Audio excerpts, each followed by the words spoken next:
30 நாட்களில் ஹிந்தி கற்றுக்கொள்ள முடியுமா? 30 டேஸில் ஹிந்தி லாங்குவேஜை கற்றுக்க முடியுமா அப்படின்னு கேட்டு சில மெசேஜஸ் வந்திருந்தது. நிச்சயமாக உங்களால் முடியும்.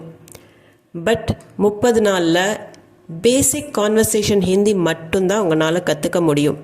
ஃப்ளூவன்சி வேணும்னா சில மாதங்கள் எடுத்துக்கலாம் அல்லது சில வருடங்கள் கூட எடுத்துக்கலாம்.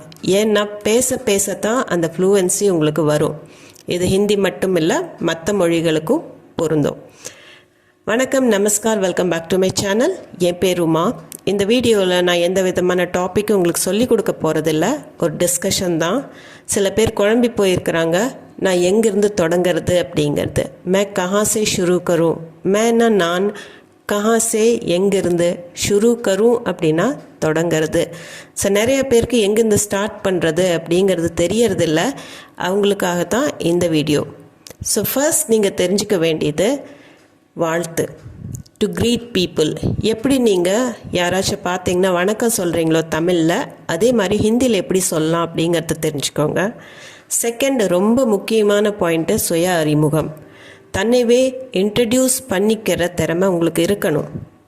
அது என்னென்ன சொல்லணும், என்ன சொல்லக்கூடாது, அதையும் நீங்கள் கண்ட்ரோல்டாக சொல்லணும். அது போக ஒரு இடத்துக்கு போனால் அது விலைகள், டைரெக்ஷன்ஸ், இதெல்லாம் நீங்கள் ஹிந்தியில் எப்படி கேட்குறது அப்படிங்கிறத தெரிஞ்சுக்கணும். 4வது பாயிண்ட்டாக, குடும்பத்தில் இருக்கிற உறுப்பினர்கள், ஃபேமிலி மெம்பர்ஸ், பழங்கள், காய்கறிகள், அதோட பொதுவான பெயர்களை தெரிஞ்சு வச்சுக்கோங்க. இதையெல்லாம் ஞாபகப்படுத்தி வச்சுட்டா தான் உங்களுக்கு ஈஸியாக இருக்கும். அப்புறம் சாப்பிட்றது, உட்கார்றது, நடக்கிறது, நிற்கிறது, ஓடுறது, இந்த மாதிரி அன்றாட செயல்கள், ஆக்ஷன் வேர்ட்ஸ் இருக்கு இல்லையா, அதையும் தெரிஞ்சு வச்சுக்கோங்க ஹிந்தியில் எப்படி சொல்லணும்னு. அது போக ட்ராவல் பண்ணும்போது, ஷாப்பிங் பண்ணும்போது, உணவு ஆர்டர் பண்ணும்போது எப்படி பண்ணுறதுன்னு தெரிஞ்சு வச்சுக்கோங்க. இது எல்லாத்துக்கும் மேலே ஹிந்தி எழுத்துக்களை கற்க முயற்சி செய்யலாம். Try to learn Hindi letters. Hindi letters தெரிஞ்சதுன்னா அந்த லெட்டர்ஸை சேர்த்தும் போது உங்களுக்கு அந்த வேர்ட்ஸ் உருவாகி வரும்போது கொஞ்சம் ஈஸியாக இருக்கும் கற்றுக்கிறதுக்கு.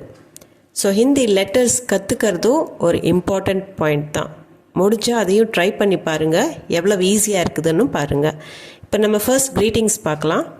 நமஸ்தே அப்படிங்கிறது நம்ம பெரியவங்களை பார்த்து சொல்கிறது. சின்னவங்களை பார்த்து நீங்கள் ஹாய், ஹலோ இந்த மாதிரி சொல்லிக்கலாம். செல்ஃப் இன்ட்ரடக்ஷன் நான் இம்பார்ட்டண்ட்னு சொன்னேன். சுய அறிமுகம். முதல்ல பேர் சொல்லி பழகிறதுக்கு என் பெயர் உமான்னு நான் சொல்கிறேன், மேரா நாம் உமா ஹே. அதைவே நான் உமான்னு சொல்கிறதுக்கு மே உமா ஹூம். நான் பக்கத்து வீட்டில் வசிக்கிறேன். இப்போ பக்கத்து வீட்டுக்காரங்களை நம்ம பார்க்குறோம், அவங்கக்கிட்ட ஏதாவது நம்ம கான்வர்சேஷன் ஆரம்பிக்கணும்னு நினைக்கும் போது நான் பக்கத்தில் தான் இருக்கிறேன். மே படோஸ்மே ரஹத்தா ஹூம். மேனா நான், படோஸ்மே அப்படின்னா பக்கத்தில், பக்கத்து வீட்டுக்காரங்களை படோசின்னு சொல்லுவாங்க. ரஹத்தா ஹூன்னா வசிக்கிறேன். பெண்ணாக இருந்ததுன்னா மே படோஸ்மே ரஹத்தி ஹூம் அப்படின்னு வரும். உங்கள் வீட்டில் யாரெல்லாம் இருக்காங்க? இப்போ பேசுறதுக்கு எதுவும் இல்லை அப்படிங்கும்போது ஏதாவது பேசணும்னு நம்ம ஏதாவது கேட்கணும்னு நினைப்போம். உங்கள் வீட்டில் யாரெல்லாம் இருக்காங்க? ஆப்கே घर में कौन कौन है? ஆப்கேனா உங்களுடைய, घर में ना வீட்டில், कौन कौन है யாரெல்லாம் இருக்காங்க. ஆப்கே घर में कौन कौन है? நான் ஏபிசி நிறுவனத்தில் பணிபுரிகிறேன். நீங்கள் எங்கே வேலை பார்க்குறீங்க அப்படின்னு கேட்கலாம் யாராச்சும். நான் ஏபிசி கம்பெனியில் வேலை செய்கிறேன். मैं ஏபிசி कंपनी में काम करता हूँ. ஸோ இந்த காம், கர்த்தா ஹூம், இந்த வேர்ட்ஸ் எல்லாம் தெரிஞ்சு வச்சுட்டா தான் அதையெல்லாம் ஜாயின் பண்ணி உங்களால் சென்டென்ஸ் ஃப்ரேம் பண்ண முடியும். மே நான் ஏபிசி கம்பெனி மே காம் கர்த்தா ஹூம் அப்படின்னா ஏபிசி நிறுவனத்தில் வேலை செய்கிறேன். இப்போது சந்தை எங்கே இருக்கிறது, கடை எங்கே இருக்கிறது, அதுக்கு மார்க்கெட் கஹா ஹே, கடைக்கு துக்கான், துக்கான் கஹா ஹே. அந்த கஹா ஹே அப்படிங்கிற வேர்ட் தெரிஞ்சிருந்தா தான் உங்களுக்கு கடை எங்கே இருக்குது அப்படின்னு கேட்குறக்கு துக்கான் கஹா ஹே, மார்க்கெட் கஹா ஹே அப்படின்னு ஈஸியாக கேட்கலாம். அதே மாதிரி கேள்விகள் அப்படின்னு வரும்போது உங்களுக்கு தேவைப்படுற வேர்ட்ஸ் பார்த்திங்கன்னா எப்போ அப்படிங்கிறதுக்கு கப். இப்போ பால் எப்போ வரும், தூத் கப் ஆயேகா, என்ன, கியாங்கிறது, கியான்னா என்னங்கிற அர்த்தம். ये क्या है, இது என்ன. யார் அப்படிங்கிறதுக்கு कौन, யார் வந்திருக்காங்க, कौन आया है. எவ்வளவுங்க இருக்குது கித்னா. அதே மாதிரி நீங்கள் தெரிஞ்சுக்க வேண்டியது உறவினர்கள் மற்றும் பொருட்களின் பெயர்கள் ரொம்ப இம்பார்ட்டண்ட். உறவினரில் அம்மா அப்பாவுக்கு மா பாப்பா, மாமனாருக்கு சசுர், மாமியாருக்கு சாஸ் அப்படின்னு சொல்லுவாங்க. மகன்னா பேட்டா, மகள் பேட்டி, மருமகனுக்கு தாமாத், மருமகள் பஹு. இந்த உறவினர்கள் பேரெல்லாம் கொஞ்சம் ரொம்ப நெருக்கமான உறவினர்களோட பேர்கள், அதே பொதுவான பேர்கள் எல்லாம் நீங்கள் தெரிஞ்சு வச்சுட்டிங்கன்னா அது எப்படி சொல்லணும் அப்படின்னு அவங்கள பற்றி நீங்கள் கேட்கலாம். உங்கள் பையன் எங்கே இருக்காங்க, ஆப்கா பேட்டா கஹா ஹே, உங்கள் மருமகன் என்ன செய்கிறாங்க, ஆப்கா தாமாத் கியா கர்த்தா ஹே. இப்போது அதே போல் உறவினர்கள் மற்றும் பொருட்களின் பெயர்களில் நம்ம உறவினர்கள் பெயரை பார்த்தோம். பொருட்களின் பெயரும் தெரிஞ்சுக்கிறது அவசியம். மளிகை பொருட்கள், காய்கறி பொருட்கள், இதோட பேர்கள் எல்லாம் தெரிஞ்சிட்டா தான் நீங்கள் பக்கத்தில் இருக்கிற ஒரு பெட்டி கடைக்கு போனீங்கன்னா அங்கே போய் கேட்டு வாங்கலாம். இப்போ ஒரு டிபார்ட்மெண்ட் ஸ்டோர் போனீங்கன்னா உங்களுக்கு பிரச்சனை கிடையாது, அங்கேயே எல்லாமே இருக்கும், நேரில் நம்ம கண்ணால் பார்ப்போம், எடுத்துக்குவோம். பட் பெட்டி கடைக்கு போனீங்கன்னா பக்கத்தில் இருக்கிற ஒரு சின்ன கடைக்கு போய் இந்த பொருள் வேணும் அப்படின்னா நீங்கள் கூகுள் பண்ணி வச்சுக்கோங்க. அதைய கிரானானா மளிகை கடை, சப்ஜிங்கிறது காய்கறி. ஸோ அது கேட்குறதுக்கு நீங்கள் பேரை தெரிஞ்சு வச்சுக்கிறது ரொம்ப அவசியம். எளிய செயல் வார்த்தைகளையும் தெரிஞ்சு வச்சுக்கிறதும் ரொம்ப முக்கியமானது. இப்போது சிம்பிள் ஆக்ஷன் வேர்ட்ஸ் நம்ம தெரிஞ்சுக்கிறது, இதெல்லாம் வினைச்சொற்களாக வரும். வினைச்சொற்கள் நம்ம பேசும்போது ரொம்ப இம்பார்ட்டண்ட்டானது. இப்போ வாங்கறக்கு ஆவ், ஐயே மரியாதையா, போ ஜாவ் ஜாயே, நடக்கு சலோ, செய்க்கு கரோ, சாப்பிடு காவ். அதே மரியாதையாக சொல்லணும் அப்படின்னா காயே, இந்த ஏ போட்டோம்னா மரியாதையாக போயிடும். குடி பியோ, குடிங்க அப்படின்னு மரியாதையாக சொல்லணும் அப்படின்னா பிஜிஏ. உட்கார் பேட்டோ, உட்காருங்க பேட்டியே. எழுந்துரு உட்டோ, எழுந்துருங்க அப்படின்னு மரியாதையாக சொல்லணும் அப்படின்னா உட்டியே. ஏ சேர்த்திட்டோம்னா அது மரியாதையாயிடும். அதே மாதிரி பயணம், ஷாப்பிங், உணவு ஆர்டர் செய்யும்போது உங்களுக்கு சில ஃப்ரேசஸ் எல்லாம் தேவைப்படும். இப்போ ஒரு எக்ஸாம்பிள் பாருங்கள். ரயிலில் சீட் முன்பதிவு செய்யுங்க, ட்ரெயின் மே சீட் புக் கரேன். இப்போ ட்ரெயின்கிறது உங்களுக்கு தெரிஞ்ச இங்கிலீஷ் வேர்ட் தான். ட்ரெயின் மே அப்படின்னா ரயிலில், சீட் அப்படிங்கிறது அதுவும் இங்கிலீஷ் வேர்ட் தான். புக் கர்னா, புக் அப்படிங்கிறது புக்கிங்கும் இங்கிலீஷ் வேர்ட் தான் முன்பதிவுக்கு. புக் கரே அப்படின்னா புக் பண்ணுங்க, ட்ரெயின் மே சீட் புக் கரே. ஸோ இங்கிலீஷ் வேர்ட்ஸ் கலந்து பேசலாம். அதே மாதிரி நீங்கள் எங்கே செல்ல விரும்புகிறீங்க, புக் பண்ணும்போது எங்கே போகணும்னு கேட்பாங்க. ஆப் கஹா ஜானா சாத்தே ஹேன். ஆப்னா நீங்கள், கஹா அப்படிங்கிறது அந்த கேள்வி வார்த்தை உங்களுக்கு தெரிஞ்சதுன்னா யூஸ் ஆகும். கஹா எங்கே, ஜானானா போகிறது, ஜானா நம்ம பார்த்தோம் போகிறது, ஜானா சாத்தே ஹேன் அப்படின்னா எங்கே போக விரும்புகிறீங்க. ஸோ இந்த சாஹனாங்கிறது விரும்புறது. ஆப் கஹா ஜானா சாஹ்தே ஹேன், நீங்கள் எங்கே போக விரும்புகிறீங்க. ஆப் கஹா ஜானா சாஹ்தே ஹேன். நான் ஒரு சட்டை வாங்க வேணும். இப்போ நீங்கள் ஷாப்பிங் போகும்போது ஒரு ஷர்ட் வாங்கணும். முझे எனக்கு ஏக் ஷர்ட் खरीदनी है அப்படின்னா ஒரு சட்டை வாங்கணும்.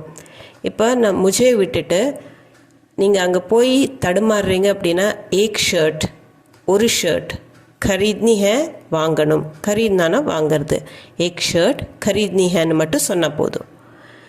மொத்தம் எவ்வளவு. ஸோ எவ்வளவுக்கு நம்ம பார்த்த வேர்டு வந்து கித்னா. மொத்தம்க்கு குல் அப்படிங்கிற வார்த்தை. குல் கித்னா ஹுவா அப்படின்னா மொத்தம் எவ்வளவு ஆச்சு. குல் இல்லாமல் கூட கித்னா ஹுவான்னு கேட்கலாம். எனது ஆர்டர் எப்போது வரும். இப்போ ஹோட்டலில் போய் நீங்கள் வெயிட் பண்ணிட்டு இருக்கிறீங்க ஆர்டர் பண்ணிவிட்டு, எப்போ ஆர்டர் வரும் அப்படின்னு கேட்குறக்கு மேரா ஆர்டர், என்னுடைய ஆர்டர். ஆர்டருங்கிறது இங்கிலீஷ் வேர்ட் தான். கப்புங்கிறது பார்த்தோம் கேள்வி வார்த்தை. ஸோ அதை நம்ம தெரிஞ்சுக்கிறது எவ்வளோ இம்பார்ட்டண்ட்டுங்கிறது இப்போ உங்களுக்கு புரியும். கப் ஆயேகா, எப்போ வரும். மேரா ஆர்டர் கப் ஆயேகா. இது எல்லாத்துக்கும் மேலே நான் ஏற்கனவே சொன்ன மாதிரி எழுத்துகளையும் சிறிய வார்த்தைகளையும் கற்று எழுதி முயற்சி செய்யுங்கள். Try to learn and right letters and small words. அதை கற்றுட்டு எழுதி பார்த்தீங்கன்னா உங்களுக்கு அந்த லாங்குவேஜ் மறக்கவே மறக்காது. இது நான் என்னோடய செல்ஃப் எக்ஸ்பீரியன்ஸில் சொல்கிறேன். நான் வேற ஒரு லாங்குவேஜ் கற்றுக்கும்போது நான் அந்த லாங்குவேஜ் தெரிஞ்சவங்க கிட்ட போய் எனக்கு லெட்டர்ஸ் கற்றுக் கொடுங்க, அந்த வேர்ட்ஸ் எல்லாம் எப்படி ஃபார்ம் பண்ணணும் அப்படின்னு நான் தெரிஞ்சுக்கணுன்னு ஆசைப்பட்டு போய் கற்றுட்டேன். இன்றைக்கி வரைக்கும் எனக்கு ஞாபகம் இருக்குது. ஸோ நீங்களும் அதை ஃபாலோ பண்ணுங்கள். இப்போ எல்லாத்துக்கும் மேலே இருக்கிற ஒரு தலைவலி என்ன அப்படின்னு பார்த்தீங்கன்னா, உயிரற்ற பொருட்களின் ஆண்பால் மற்றும் பெண்பால் வேறுபாடு நிறைய பேருக்கு அது தெரியறதில்ல. ஏன்னா தமிழில் உயிரற்ற பொருளுக்கு அது இது அப்படின்னு வேர்ட்ஸ் இருக்குது. அதே மாதிரி இங்கிலீஷ்லேயும் திஸ் தேட்னு இருக்குது. ஆனால் ஹிந்தியை பொறுத்த வரைக்கும் உயிரற்ற பொருளுக்கு ஆண்பால் பெண்பால் அப்படின்னு பிரிச்சிருக்கிறாங்க. அதை விட இன்னொரு தலைவலி என்னன்னா, அதை ஒரு விதமாக பேசும்போது அது ஆண்பாலாக இருக்கும், இன்னொரு விதமாக பேசும்போது அது பெண்பாலாக இருக்கும். இதுக்கு ஒரு சொல்யூஷன் என்னன்னு பார்த்தீங்கன்னா, எல்லாத்தையும் நீங்கள் ஆண்பாலாகவே கருதி பேசலாம். பெண்பால் வார்த்தையாக இருந்தாலும் அதை ஆண்பாலாக கருதி அந்த வினைச்சொல் அதுக்கு தகுந்த மாதிரி நீங்கள் ஆண்பாலுக்கு தகுந்த மாதிரி எப்படி பேசுவீங்களோ அந்த மாதிரி பேசிக்கலாம். எல்லாத்தையுமே ஆண்பால் எப்படி வருமோ அந்த மாதிரி பேசிட்டிங்கன்னா, நார்த்தில் அது பேசுகிற பழக்கம் இருக்குது, அதனால் அது ஆடாகவே தெரியாது. இப்போ நான் டீ போட்டேன் அப்படிங்கிற ஒரு எக்ஸாம்பிள் பார்க்கலாம். மேனே சாய் பனாய். மேனேனா நான், சாய் பனாய் அப்படின்னா டீ போட்டேன். இந்த இடத்துல சாய் பெண்பால் வார்த்தை, அதனால நான் பனாயி அப்படின்னு நான் யூஸ் பண்ணிக்கிறேன், பனாயான்னு நான் யூஸ் பண்ணல. இதைவே மேனே சாய் பனாயா அப்படின்னு நான் சொன்னேன் அப்படின்னா தப்பே கிடையாதுங்க, அது ஆடாகவும் தெரியாது. சாய் இந்த இடத்துல ஆண்பாலாக நான் அதை யோசித்து பனாயா அப்படின்னு நான் சொல்லிட்டேன். ஸோ சாய் பனாய் பனாயா பெருசாக எடுத்துக்க மாட்டாங்க. நான் உணவு சமைத்தேன், மேனே கானா பனாயா. மேனேனா நான், கானாங்கிறது ஆண்பால் வார்த்தை, அதனால் பனாயா அப்படின்னு வரும். ஸோ மேனே கானா பனாயா, நான் உணவு சமைத்தேன், மேனே கானா பனாயா அப்படின்னு தான் சொல்லணும். இதைவே நீங்கள் மேனே கானா பனாயி அப்படின்னு நீங்கள் சொன்னீங்கன்னா ரொம்ப ஆடாக தெரியும். அதனால தான் பெண்பாலாக இருந்தாலும் ஆண்பாலாக கருதி நீங்கள் சொல்லிட்டீங்கன்னா, எல்லாத்தையுமே நீங்கள் ஆண்பாலாக கருதி சொல்லிட்டீங்கன்னா உங்களுக்கு பிரச்சனை வராது. பட் ஆண்பால் வார்த்தைகளை பெண்பாலாக சொன்னீங்கன்னா, அந்த வினைச்சொல்லை பெண்பாலாக மாற்றி சொல்லிட்டீங்க அப்படின்னா ரொம்ப கேட்குறக்கு ஆடாக இருக்கும். ஸோ ஆண்பால் அப்படிங்கிறத ஞாபகம் வச்சுக்கோங்க. இந்த வீடியோ உங்களுக்கு யூஸ்ஃபுல்லாக இருந்திருக்கும்னு நம்புகிறேன். இது சம்மந்தமான டவுட்ஸ், கொஷின்ஸ் எல்லாம் உங்களுக்கு நிறையா இருக்கலாம். அது இருந்ததுன்னா கமெண்ட் செக்ஷனில் கண்டிப்பாக கமெண்ட் பண்ணி சொல்லுங்கள், உங்களுக்கு ஆன்சர் பண்ண நான் ட்ரை பண்ணுறேன். அது போக நம்ம சேனலுக்கு நீங்கள் புதுசாக இருந்தீங்கன்னா சேனலை மறக்காமல் சப்ஸ்கிரைப் பட்டன் அமைத்தி சப்ஸ்கிரைப் பண்ணிக்கோங்க. இந்த வீடியோ பிடிச்சிருந்தால் லைக் பண்ணிவிட்டு ஹைப் பாயிண்ட்ஸும் கொடுத்துட்டு உங்கள் ஃபேமிலி அண்ட் ஃப்ரெண்ட்ஸ் சர்க்கிளில் யாராச்சும் ஹிந்தி கற்றுக்கணுன்னு ஆசையாக இருந்தாலோ தெரிஞ்சுக்கணுன்னு ஆசையாக இருந்தாலோ அவங்களுக்கு கண்டிப்பாக ஷேர் பண்ணிக்கோங்க. நான் மீண்டும் ஒரு வீடியோவில் உங்களை சந்திக்கிறேன். தேங்க்யூ ஃபார் வாட்சிங்.